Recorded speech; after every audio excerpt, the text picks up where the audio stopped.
No one knows what the future is going to bring or what sort of disruptive technologies are going to become available to just change the whole playing field. That's right. And of course, great ideas and great companies only make great investments at the right price. And at the right time. And the question is, what do you know that the market doesn't?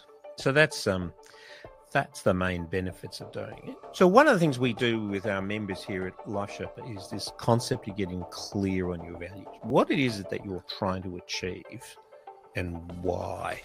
So when it comes to creating investment, if your goal is to not profit off something you disagree with, then that's a sort of a fairly clear and unambiguous question to answer.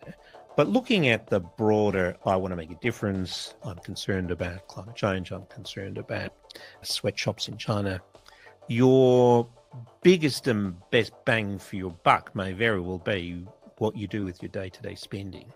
So we get people to look at their daily lifestyle. Do you drive an electric car? Do you buy green energy? Do you offset your flights when you travel? Do you eat organic? Are you a vegan? All of those decisions have a cost to lifestyle and possibly your budget. And if you're not doing any of those in your day-to-day life where you're making an immediate and direct impact on the vendors of those products, question why you want to impose those costs on 60-year-old Phil. That's not to say you shouldn't, but you need to understand why you're doing what you're doing. So being very clear on your values. Research, there is no substitute for detailed research, and Google is not your friend here. That, we spend a lot of time going through the individual holdings of those big super funds, and it's a tough gig to really sort it out and look at whose ratings they're looking at. So, be very clear about what their ESG criteria is and the transparency of that. And of course, balance ethical objectives with financial performance. There is no right answer to all of this. And I think before we move on, Phil, you're involved with the Australian Shareholders Association, who one of their roles they play is to apply pressure on ASX listed companies. And so the advantage of that is that the right that you get for buying a share is the right to vote at the AGM.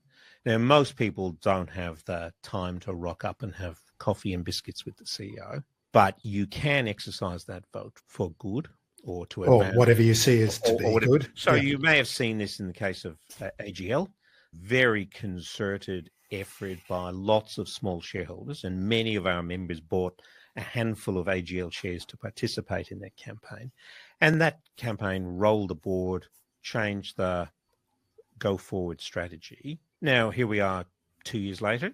AGL is still the largest emitter in the country, so I think the jury's still out on what it achieved.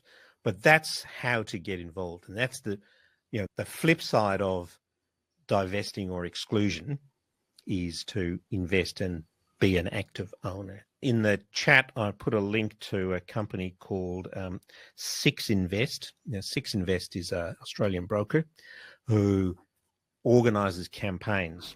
So when you go and buy a share, you can register and participate in their campaign. So they've got a handful of campaigns right now. They've got one with Macquarie to stop funding oil and gas. They've got Woolworths and Coles trying to protect there's an endangered skate in Tasmania, which is being hurt by the salmon producers. So they want to try and get Woolies to stop buying. There's one about Webjet to stop cashing in on animal cruelty. Big banks about forestation, gambling ads on 9 and 7. So this is a company that is corralling retail investors who can go and buy a small marketable parcel and get a real say at the AGMs for these companies. So that is a direct impact that you can get by getting involved. If you're concerned about a specific campaign or a particular company or particular whatever issue, maybe keep your core investments or your super fully diversified and put a little bit of money into somewhere where you can make a direct impact on some particular issue. That's certainly something that's worth having a look at. And Phil, ASA, Now, with the Australian Shareholders Association, I think it's worthwhile, if you are taking your investing this seriously in terms of wanting to be ethical about it, take the time to go to the Australian Shareholders Association, look at the companies that they're monitors. They've got volunteer company monitors who will do very deep dives, meet with the CEO, meet with the chair, and talk to them.